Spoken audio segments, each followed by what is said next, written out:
Hello friends, ನನ್ನ ಪ್ರೀತಿಯ ವೀಕ್ಷಕರಿಗೆಲ್ಲ ವಂದನೆ ಅಭಿನಂದನೆ. ಎಲ್ರಿಗೂ ನಮಸ್ಕಾರ.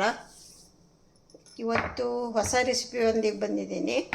ಹೊಸ ರೆಸಿಪಿ ಏನಪ್ಪ ಅಂತಂದರೆ ಮಡಿಗಡುಬು ಅಂತ ಮಾಡೋದು. ಈಗ ನಮಗೆ ಮನೆಯಲ್ಲಿ ನಾರ್ತ್ ಕರ್ನಾಟಕ ಸೈಡೆಲ್ಲ ಏನು ಅವರಿಗೆ ರೊಟ್ಟಿ ಚಪಾತಿ ಅದಿಲ್ಲದೆ ಅವರು ಬರೀ ರೈಸ್ ಊಟ ಮಾಡಲ್ಲ. ಅಂಥ ಟೈಮಲ್ಲಿ ಏನು ಮಾಡ್ಕೊಳ್ಳೋದು ಅಂದರೆ, ಮತ್ತು ಇವನ್ನು ಮಳೆಗಾಲದಲ್ಲಾಯಿತು ಚಳಿಗಾಲದಲ್ಲಾಯಿತು, ಆಮೇಲೆ ಮತ್ತಿದು ಬೆಸ್ಟ್ ಫುಡ್ಡು. ಏಕೆಂದರೆ ಸ್ಟೀಮಲ್ಲಿ ಬೇಯಿಸೋದ್ರಿಂದ ತುಂಬ ಒಳ್ಳೆ ಫುಡ್ಡು ಅಂತಲೂ ಹೇಳ್ಬೋದು. ಈಗ ಇದನ್ನು ನಾವು ಏನೋ ಹೇಳ್ತೀವಿ ಅಂದರೆ ಇದರಲ್ಲಿ ಎಷ್ಟೊಂದು ಟೈಪ್ ಮಾಡ್ಬೋದು. ಇದರಲ್ಲಿ ನಾನೀಗ ತೋರಿಸ್ಕೊಡೋದು ಮಡಿಗಡುಬು ಅಂತಂಥೇಳಿ. ಮಡಿಗಡುಬು ಅಂದರೆ ಏನಿಲ್ಲ, ಸೇಮ್ ಸ್ವಲ್ಪ ಮಡಿಸಿ ಇಡೋದು ಅಷ್ಟೇ. ಅದಕ್ಕೆ ಮಡಿಗಡುಬು ಅಂತ ಹೇಳ್ತಾರೆ. ಅದಕ್ಕೆ ಏನು ಜಾಸ್ತಿ ಏನು ಇಂಗ್ರೀಡಿಯೆಂಟ್ಸ್ ಬೇಕಾಗಿಲ್ಲ, ತುಂಬ ಕಡಿಮೆನೇ. ಬಟ್ ಈ ಮ್ಯಾಂಗೋ ಸೀಸನ್ಗೂ ಅದೆಲ್ಲ ಮಾಡ್ಕೋಬೋದು, ತುಂಬ ಚೆನ್ನಾಗಿರುತ್ತೆ, ಟೇಸ್ಟಿ ಅನಿಸುತ್ತೆ. ನಮಗಂತೂ ಭಾಳ ಇಷ್ಟ. ನಮ್ಮ ಮನೆಯಲ್ಲಿ ಸ್ವಲ್ಪ ಆವಾಗವಾಗ ಮಾಡ್ತಾ ಇರ್ತೀವಿ. ಮಾಡ್ಕೋಬೋದು, ಏನು ತೊಂದರೆ ಇಲ್ಲ. ಬೆಳಗಿನ ಟಿಫನ್ಗೆ ಮಾಡ್ಕೊಳ್ಳೋಕ್ಕೂ ಚೆನ್ನಾಗಿರುತ್ತೆ, ಇಲ್ಲಾಂದರೆ ನೈಟ್ಗೂ ಚೆನ್ನಾಗಿರುತ್ತೆ. ಸಂಡೇ ಸ್ಯಾಟರ್ಡೆ ರಜೆ ಇರುತ್ತಲ್ಲ ಅಂಥ ದಿನ ಅದು ಆವಾಗೂ ಮಾಡ್ಕೋಬೋದು. ಸ್ವಲ್ಪ ಇದೆಲ್ಲ ಸ್ಟೀಮಲ್ಲಿ ಬೇಯಿಸೋದಾಗಿರೋದ್ರಿಂದ ಸ್ವಲ್ಪ ಅರ್ಜೆಂಟಾಗಿ ಮಾಡ್ಕೊಳ್ಳೋಕೆ ಕಷ್ಟ ಆಗುತ್ತೆ. ಏಕೆಂದರೆ ವರ್ಕಿಂಗ್ ವುಮೆನ್ಸ್ಗೆ ಅವರು ಸ್ಯಾಟರ್ಡೆ ಸಂಡೇ ಮಾಡ್ಕೋಬೋದು, ರಜಾ ದಿನಗಳಲ್ಲಿ ಮಾಡ್ಕೋಬೋದು, ಹಬ್ಬ ಹರಿದಿನಕ್ಕೂ ಮಾಡ್ಕೋಬೋದು.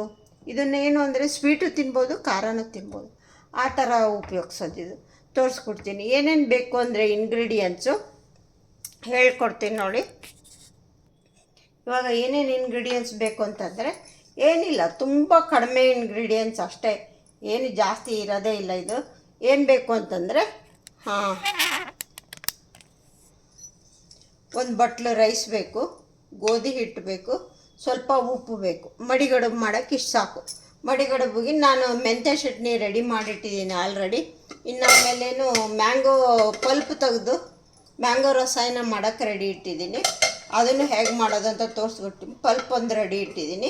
ಈ ಫಸ್ಟು ಕಡುಬು ಮಾಡೋದನ್ನು ತೋರಿಸೋಣ. ಹೇಗೆ ಅಂತಂದರೆ, ಇದು ರೈಸ್ ಇರುತ್ತಲ್ಲ, ರೈಸನ್ನು ಸ್ಮ್ಯಾಶ್ ಮಾಡ್ಕೋಬೇಕು. ನೀವು ಅಕಸ್ಮಾತ್ ಬೆಳಗ್ಗೆ ಮಾಡಿದ ರೈಸ್ ಇದ್ದರೆ ಅದನ್ನು ಉಪಯೋಗಿಸ್ಕೋಬೋದು. ಸ್ವಲ್ಪ ಬಿಸಿ ಮಾಡ್ಕೊಳ್ಳಿ, ಇಲ್ಲಾಂದರೆ ನಡೆಯುತ್ತೆ. ಚೆನ್ನಾಗಿ ನಾದ್ಕೋಬೇಕು. ತುಂಬ ಜನಕ್ಕೆ ಮಾಡೋದು ಆದರೆ ಏನು ಮಾಡಬೇಕು ಅಂತಂದರೆ, ಸ್ವಲ್ಪ ಮಿಕ್ಸಿನಲ್ಲಿ ಸ್ವಲ್ಪ ಒಂದು 2-3 ಸತಿ ರನ್ ಮಾಡ್ಕೊಂಬಿಡಿ, ಚೆನ್ನಾಗಾಗುತ್ತೆ. ನಾನು ಸ್ವಲ್ಪ ಒಂದು 3 ಜನಕ್ಕೆ ಮಾಡೋದಾಗಿರೋದ್ರಿಂದ ನನ್ನ ಕೈಯಲ್ಲೇ ಮಾಡ್ಕೊಳ್ತೀನಿ. ಇದನ್ನು ಅನ್ನನ ಈ ಥರ ಚೆನ್ನಾಗಿ ಸ್ಮ್ಯಾಶ್ ಮಾಡ್ಕೋಬೇಕು. ಸ್ವಲ್ಪ ಬಿಸಿ ಅನ್ನ ಆದರೆ ಬೇಗನೆ ಆಗುತ್ತೆ. ನಾನು ಸ್ವಲ್ಪ ಬಿಸಿ ಅನ್ನನ ಸ್ವಲ್ಪ ಬಿಸಿ ಮಾಡ್ಕೊಂಡಿದ್ದೀನಿ, ಏಕೆಂದರೆ ಬೇಗ ಆಗಬೇಕು ಅಂತ ಹೇಳಿಬಿಟ್ಟು. ಇದನ್ನು ಚೆನ್ನಾಗಿ ಕೈಯಲ್ಲಿ ಮಿತ್ಕೋಬೇಕು, ಈ ಥರ ಮಿತ್ಕೋಬೇಕು.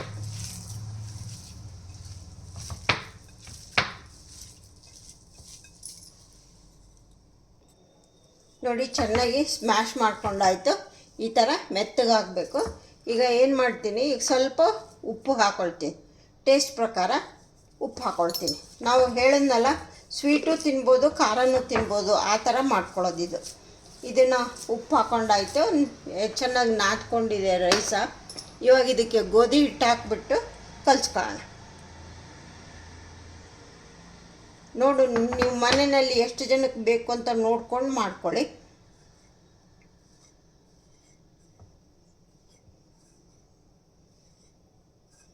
ಸೇಮ್ ಚಪಾತಿ ಹಿಟ್ಟಿನ ಅದಕ್ಕೆ ಕಲಿಸ್ಕೋಬೇಕು.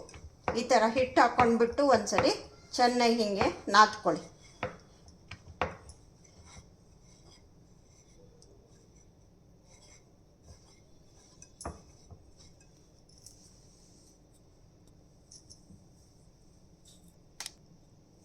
ಹಿಟ್ಟು ಹಾಕಿದ ಮೇಲೆ ಚೆನ್ನಾಗಿ ಎಲ್ಲ ಈ ಥರ ಮಿಕ್ಸ್ ಆದಮೇಲೆ ಈಗ ಸ್ವಲ್ಪ ಇದಕ್ಕೆ ನಾವು ನೀರು ಹಾಕ್ಕೊಂಡು ಕಲಿಸ್ಕೋಬೇಕು. ಚಪಾತಿ ಹಿಟ್ಟಿನ ಅದಕ್ಕೆ ಕಲಿಸ್ಕೋಬೇಕು.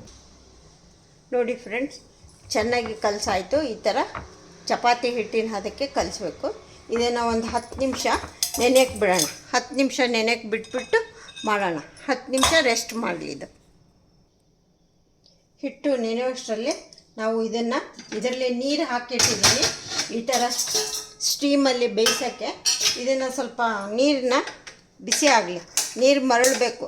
ನೀರು ಮರಳಕ್ಕೆ ಶುರು ಆದಮೇಲೆ ಇದನ್ನು ಕಡುಬನ್ನ ಮಾಡಿ ಇದರಲ್ಲಿ ಇಡೋದು.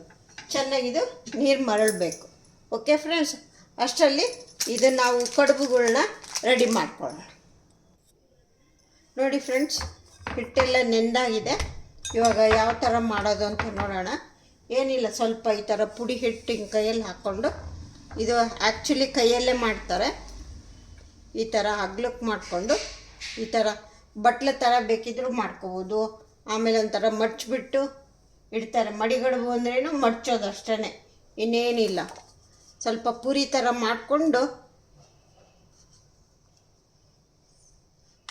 ಬಟ್ಲೆ ಥರನೂ ಮಾಡ್ತಾರೆ. ಪೂರಿ ಥರ ಮಾಡಿಬಿಟ್ಟು ಅದನ್ನು ರೌಂಡ್ಗೆ ಥರ ಹಿಂಗೆ ಮಡ್ಚಿಡೋದು. ಎರಡು ತೋರಿಸ್ಕೊಡ್ತೀನಿ ಹೇಗೆ ಅಂತ. ಈ ಥರ ಬಟ್ಲೆ ಥರ ಮಾಡ್ತಾರೆ. ಇದನ್ನು ಈ ಥರ ಬಟ್ಲೆ ಥರ ಮಾಡಿಬಿಟ್ಟು ಏನು ಮಾಡೋದು ಅಂದರೆ ಸ್ಟೀಮಲ್ಲಿ ಬೇಯಕ್ಕಿಡೋದು. ಸ್ಟೀಮಲ್ಲಿ ಇದನ್ನು ಸ್ವಲ್ಪ ತುಪ್ಪ ಹಚ್ಚೋದು.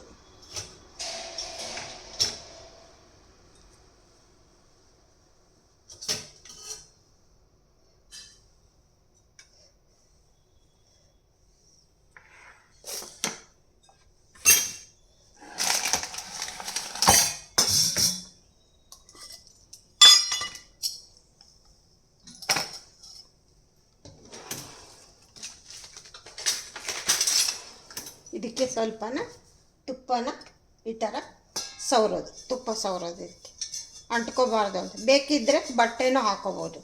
ಈ ಥರ ತುಪ್ಪ ಸವರ್ಕೊಂಡು ಇವಾಗ ಗ್ಯಾಸ್ ಅಂಟಿಸಿದ್ದೀನಿ. ನೀರು ಕಾದಿದೆ. ಇವಾಗ ಇದನ್ನೇನು ಈ ಥರ ಬಟ್ಲು ಮಾಡ್ಕೊತೀವಲ್ಲ, ಬಟ್ಲು ಥರ ಈ ಥರ ಬೇಕಿದ್ರೂ ಮಾಡ್ಬೋದು. ಇಲ್ಲಾಂದರೆ ಮಡಿಸಿ ಬೇಕಿದ್ದರೂ ಇಡ್ಬೋದು. ತೋರಿಸ್ತೀನಿ ಅದನ್ನು ಹೇಗೆ ಅಂತ ಹೇಳಿ.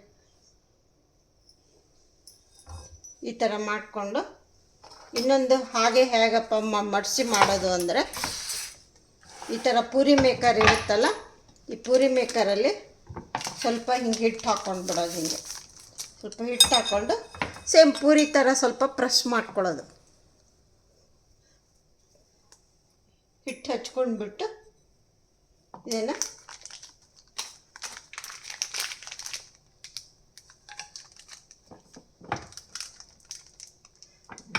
ಪೂರಿ ಅಷ್ಟು ತೆಳ್ಳಗಿರಬಾರ್ದು, ಸ್ವಲ್ಪ ದಪ್ಪನೇ ಇರಬೇಕು. ಯಾಕೆಂದರೆ ನಾವು ಮಾಡ್ತಾ ಇರೋದು ಕಡುಬು, ಮಡಿಗಡುಬು ಅಂತಂತ ಹೇಳಿಬಿಟ್ಟು ಈ ಥರ ಮಾಡಿಬಿಟ್ಟು ಏನು ಮಾಡ್ತಾರೆ ಅಂದರೆ ಸುಮ್ಮನೆ ಈ ಥರ ಮಡಿಸ್ಬಿಟ್ಟು ಈ ಥರ ಇಡೋದು. ಅದೊಂಥರ ಇದೊಂದು ಟೈಪ್, ಎರಡು ಟೈಪ್. ಆ ಥರನಾರು ಮಾಡ್ಕೋಬೋದು, ಈ ಥರನಾರು ಮಾಡ್ಕೋಬೋದು. ಇದು ಹಿಟ್ಟಲ್ಲಿ ಅದ್ಕೊಂಬಿಟ್ಟು ನಾವೇನಿದು ಜ್ಯೂಸ್ ತೆಗಿತೀವಲ್ಲ ಅದರಲ್ಲಿ ಮಾಡಿಕೊಂಡ್ರೆ ಏನಾಗುತ್ತೆ ಅಂದರೆ ಸ್ವಲ್ಪ ಡಿಸೈನ್ ಬರುತ್ತೆ. ಈ ಥರ ಇಟ್ಕೊಂಡ್ಬಿಟ್ಟು ಈ ಥರ ಹೆಂಗೆ ಪ್ರೆಸ್ ಮಾಡ್ಕೊಳ್ಳೋದು. ಹಿಂಗೆ ಕೈಯಲ್ಲೇ ಬಟ್ಲೆ ಥರ ಬೇಕಿದ್ದರೂ ಮಾಡ್ಕೋಬೋದು, ಈ ಥರ ಬೇಕಿದ್ದರೂ ಮಾಡ್ಕೋಬೋದು. ಆಮೇಲೆ ನಾನು ಹೇಳಿದ್ದಲ್ಲ ಮಡಿಗಡುಬು ಅಂತಂತೇಳಿದರೆ ಅದು ಹಿಂಗೆ ಪ್ರೆಸ್ ಮಾಡ್ಬೋದು. ಇದಾದರೆ ಒಳಗಡೆ ಈ ಥರ ಡಿಸೈನ್ ಬರುತ್ತೆ. ಇದನ್ನು ಈ ಥರ ಮಾಡ್ಕೊಳ್ಳೋದು. ಅದು ಆ ಥರನೂ ಒಂದೆರಡು ಮಾಡೋಣ, ಈ ಥರನೂ ಒಂದೆರಡು ಮಾಡೋಣ. ನಾವು ಓನ್ಲಿ 3 ಮೆಂಬರ್ಸಿಗೆ ಮಾಡ್ತಿರೋದ್ರಿಂದ ತುಂಬ ಕಡಿಮೆ ಇದೆ. ಒಂದು 6 ಮಾಡ್ತೀನಿ ಅಷ್ಟೇ, ಜಾಸ್ತಿ ಮಾಡಲ್ಲ.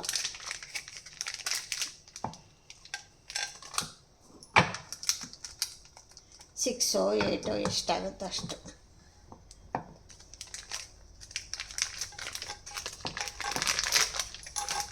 ಬೇಕಿದ್ದರೆ ನೀವು ಮಾಡೋವಾಗ ಹಿಟ್ಟು ಬೇಡ ಅಂತಂದರೆ ತುಪ್ಪ ಬೇಕಿದ್ದರೂ ಹಾಕ್ಕೊಳ್ಳಿ. ಎಲ್ಲ ಜಿಡ್ಡು ಜಾಸ್ತಿ ಬೇಡ ಅಂತಂತೇಳ್ಬಿಟ್ಟು ನಾನು ಹಿಟ್ಟನ್ನೇ ಹಾಕ್ಕೊಳ್ತಾ ಇದ್ದೆ. ಈ ಥರ ಬರುತ್ತಲ್ಲ, ಇದು ಈ ಥರ ಪೂರಿ ಥರ ಬರುತ್ತಲ್ಲ, ಇದನ್ನು ಸ್ವಲ್ಪ ಹಿಂಗೆ ಮಡಿಸ್ಬಿಡೋದು. ಮಡಿಸ್ಬಿಟ್ಟು ಮೇಲ್ಗಡೆ ಸ್ವಲ್ಪ ಈ ಥರ ಪ್ರೆಸ್ ಮಾಡೋದು. ಮಾಡಿ ಇದನ್ನು ಈ ಥರ ಇಡೋದು.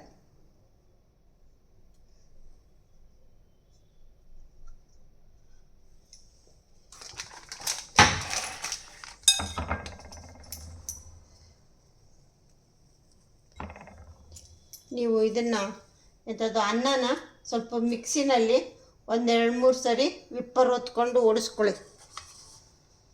ಅನ್ನ ಥರ ಬೇಡ, ನೀಟಾಗಿ ಚೆನ್ನಾಗಿ, ಏಕೆಂದರೆ ನೀವು ನಾದವಾಗ ಚೆನ್ನಾಗಿ ಆಗಬೇಕಲ್ಲ, ಚೆನ್ನಾಗಿ ಹಿಟ್ಟು, ಗೋಧಿ ಹಿಟ್ಟು ಅದು ಎರಡೂ ಹೊಂದ್ಕೋಬೇಕು. ನೋಡಿ, ಇದು ಇದರಲ್ಲಿ ಮಾಡಿದರೆ ಈ ಥರ ಡಿಸೈನ್ ಬರುತ್ತೆ.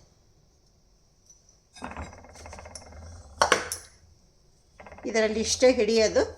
ಮತ್ತು ನೆಕ್ಸ್ಟ್ ರೌಂಡ್ ಮಾಡೋಣ. 13 ಮಾಡಿದ್ದೀನಿ.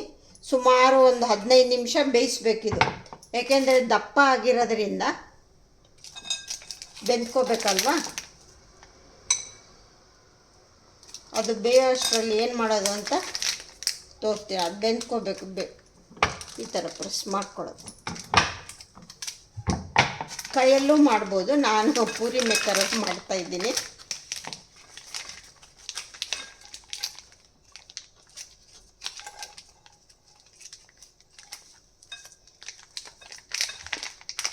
ಕೈಯಲ್ಲೇ ಸುಮ್ಮನೆ ಹಿಂಗೆ ಪ್ರೆಸ್ ಮಾಡ್ಕೊಂಡು ಮಾಡ್ಕೋಬೋದು.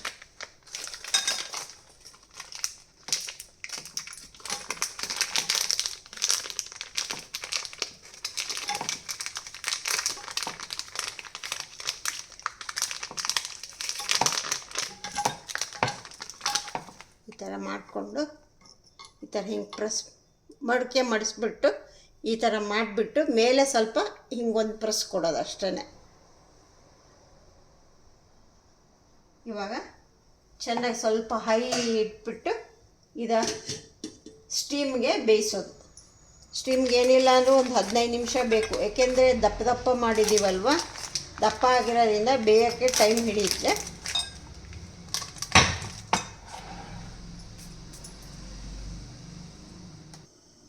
ನೋಡಿ ಫ್ರೆಂಡ್ಸ್, ಆಯಿತು. 15 ನಿಮಿಷ ಬೇಯಿಸಿದ್ದೀನಿ. ಟೂತ್ ಪಿಕ್ಕಿಂದ ಬೆಂದಿದೇನೋ ಇಲ್ಲ ಅಂತ ನೀವು ನೋಡೋಕ್ಕೆ ಟೂತ್ ಪಿಕ್ಕಲ್ಲಿ ಹೀಗೆ ಪ್ರೆಸ್ ಮಾಡಿ ನೋಡಿದಾಗ ಅಂಟಲ್ಲ. ಇವಾಗ ಈ ಹಾಟ್ ಬಾಕ್ಸಲ್ಲಿ ಎತ್ತಿಟ್ಕೊಳ್ಳೋಣ.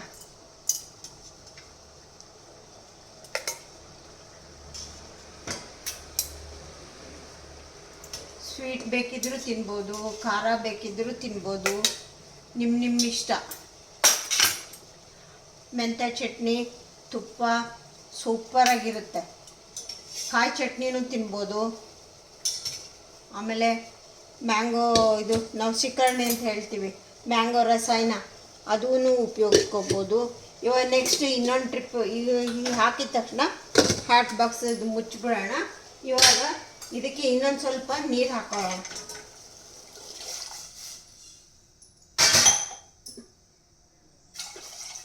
ಈಗ ನೀರು ಹಾಕ್ಬಿಟ್ಟು ನೆಕ್ಸ್ಟ್ ರೌಂಡ್ ಇಡೋಣ.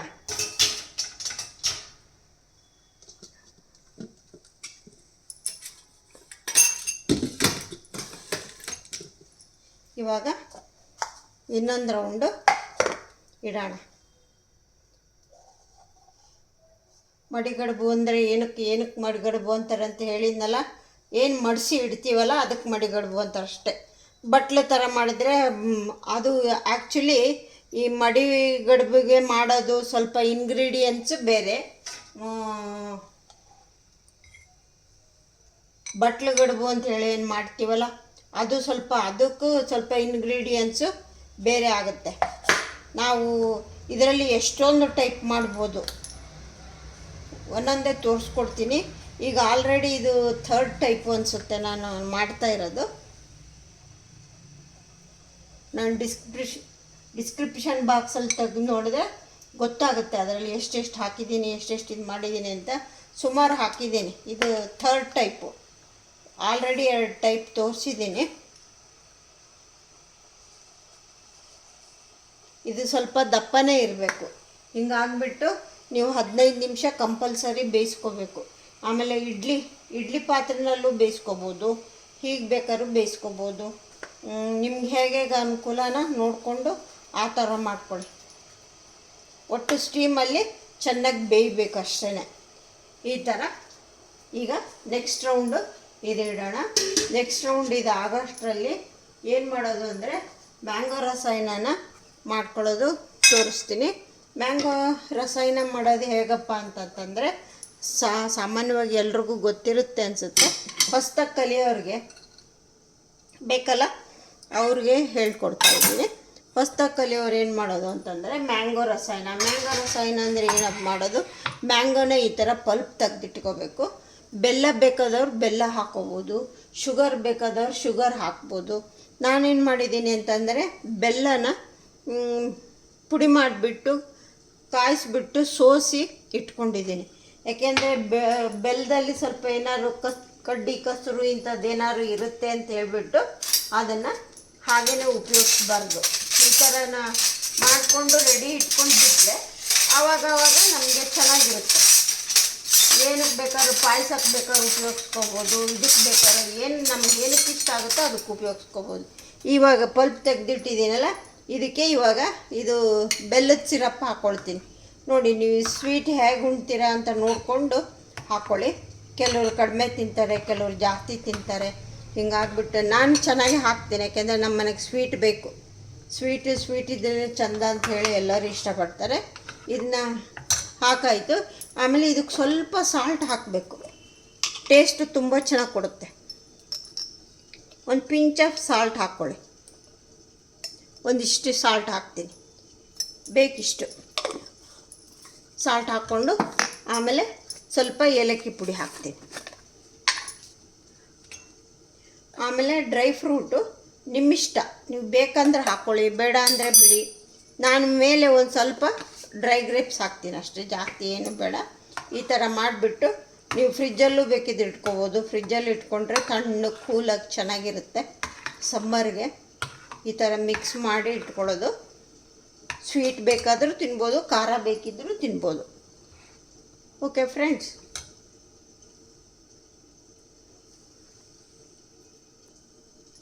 ನೋಡಿ ಫ್ರೆಂಡ್ಸ್, ಮಡಿಗಡುಬು ರೆಡಿಯಾಗಿದೆ. ಹೇಗೆ ಸರ್ವ್ ಮಾಡೋದು ಅಂತ ತೋರಿಸ್ತೀನಿ. ಬಿಸಿ ನೋಡಿ, ಹಿಂಗೆ ಹಾಟ್ ಬಾಕ್ಸಲ್ಲಿ ಇಟ್ಕೊಂಬಿಡಿ, ಚೆನ್ನಾಗಿರುತ್ತೆ.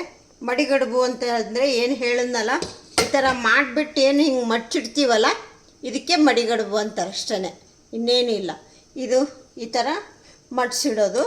ಬೇಕಿದ್ದರೆ ನೀವು ಈ ಥರ ಇದೇನು ಜ್ಯೂಸು ತೆಗೆಯೋದಿರುತ್ತಲ್ಲ, ಮೋಸಂಬಿ ಜ್ಯೂಸು, ಅದರಲ್ಲಿ ಪ್ರೆಸ್ ಮಾಡಿಕೊಂಡ್ರೆ ಈ ಥರ ಬರುತ್ತೆ. ಈ ಥರ ಹೀಗೆ ಹಾಕೊಂಡ್ಬಿಟ್ಟು ಯಾರ್ಯಾರು ಎಷ್ಟೆಷ್ಟು ತಿಂತಾರೋ ಅಷ್ಟು ನೋಡಿಕೊಂಡು ನೀವು ಸರ್ವ್ ಮಾಡಿ. ಸ್ವೀಟ್ ಬೇಕಿದ್ದರೂ ತಿನ್ಬೋದು, ಖಾರ ಬೇಕಿದ್ದರೂ ತಿನ್ಬೋದು. ಈಗ ಇದಕ್ಕೇನು ಮಾಡ್ತೀನಿ ಅಂದರೆ, ನಾನು ಇದು ಮ್ಯಾಂಗೋ ಸಿಕರ್ಣಿ ರಸಾಯನ ಏನು ಹೇಳ್ತೀವಲ್ಲ, ಈ ಮ್ಯಾಂಗೋ ರಸಾಯನನ ಒಂದು ಬೌಲ್ಗೆ ಮ್ಯಾಂಗೋ ರಸಾಯನ ಈ ಥರ ಹಾಕ್ಕೊಳ್ಳೋದು.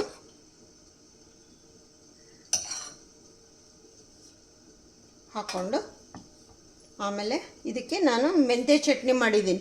ಕಾಯಿ ಚಟ್ನಿ ಬೇಕಿದ್ದರೂ ಮಾಡ್ಕೋಬೋದು, ಮೆಂತ್ಯ ಚಟ್ನಿ ಬೇಕಿದ್ರೆ ಮಾಡ್ಕೋಬೋದು, ಚಟ್ನಿ ಪುಡಿ ಬೇಕಿದ್ದರೂ ಇದು ಮಾಡ್ಕೋಬೋದು. ನಾನು ಈ ಥರ ಮೆಂತ್ಯ ಚಟ್ನಿ ಮಾಡಿಟ್ಕೊಂಡಿದ್ದೀನಿ. ಇದನ್ನು ಈ ಥರ ಹಾಕ್ಬಿಟ್ಟು ಇದಕ್ಕೆ ಸ್ವಲ್ಪ ತುಪ್ಪ ಹಾಕ್ಕೋಬೇಕು. ತುಪ್ಪ ಹಾಕ್ಕೊಂಡು ತಿಂದುಬಿಟ್ರೆ ಸೂಪರಾಗಿರುತ್ತೆ. ಕಾಯಿ ಚಟ್ನಿನೂ ಮಾಡ್ಕೋಬೋದು, ಕಾಯಿ ಚಟ್ನಿನೂ ಮಾಡ್ಕೊಂಡ್ರೂ ಚೆನ್ನಾಗಿ. ಇದನ್ನು ಈ ಥರ ತುಪ್ಪ ಹಾಕ್ಕೊಳ್ಳೋದು. ನೋಡಿ ಫ್ರೆಂಡ್ಸ್, ಮಡಿಗಡುಬು ರೆಡಿ ಆಯಿತು. ಹೇಗೆ ಸರ್ವ್ ಮಾಡೋದು ಅಂತ ತೋರಿಸಿದ್ದೀನಿ. ಎಲ್ಲರಿಗೂ ಇಷ್ಟ ಆಗಿದೆ ಅನ್ಕೋತೀನಿ. ಇಷ್ಟ ಆಗಿದ್ದರೆ ಒಂದು ಥಮ್ಸ್ ಅಪ್ ಕೊಡಿ, ಫ್ರೆಂಡ್ಸ್ಗೆಲ್ಲ ಶೇರ್ ಮಾಡಿ, ಹೇಗಿತ್ತು ಅಂತ ತಿಳಿಸಿ, ನೀವು ಹೇಗೆ ಮಾಡ್ತೀರಾ ಅಂಥೇಳಿ. ಇನ್ನೂ ಡಿಫ್ರೆಂಟ್ ವೆರೈಟಿ ಎಲ್ಲ ತೋರಿಸ್ಕೊಡ್ತೀನಿ ಫ್ರೆಂಡ್ಸ್. ಓಕೆ, ಶೈಲಜಾ ಕಡೆಯಿಂದ ಇವತ್ತು ನಿಮಗೆ ಮಡಿಗಡುಬು ಹೊಸ ರೆಸಿಪಿ. ತುಂಬ ಇಷ್ಟ ಇರುತ್ತೆ, ತುಂಬ ಚೆನ್ನಾಗಿರುತ್ತೆ. ಯಾಕೆಂದರೆ ಸ್ಟೀಮಲ್ಲಿ ಮಾಡಿರೋದ್ರಿಂದ ಗುಡ್ ಫಾರ್ ಹೆಲ್ತ್. ಇವಾಗ ಕರೋನಾ ಬೇರೆ ಬಂದಿದೆ, ಯಾರೂ ಹೊರಗಡೆ ಏನೋ ಅದು ಇದು ತಿನ್ನೋಕ್ಕೆ ಹೋಗಬೇಡಿ, ಜಾಸ್ತಿ ಗುಂಪು ಸೇರಿದ ಹತ್ರ ಹೋಗಬೇಡಿ, ಸೇಫಾಗಿರ್ರಿ, ಮಕ್ಕಳನ್ನೂ ಸೇಫಾಗಿರೋಕ್ಕೆ ನೋಡ್ಕೊಳ್ಳಿ ಅಂತ ಹೇಳಿ ಮುಗಿಸ್ತೀನಿ. Okay friends, okay, see you, bye.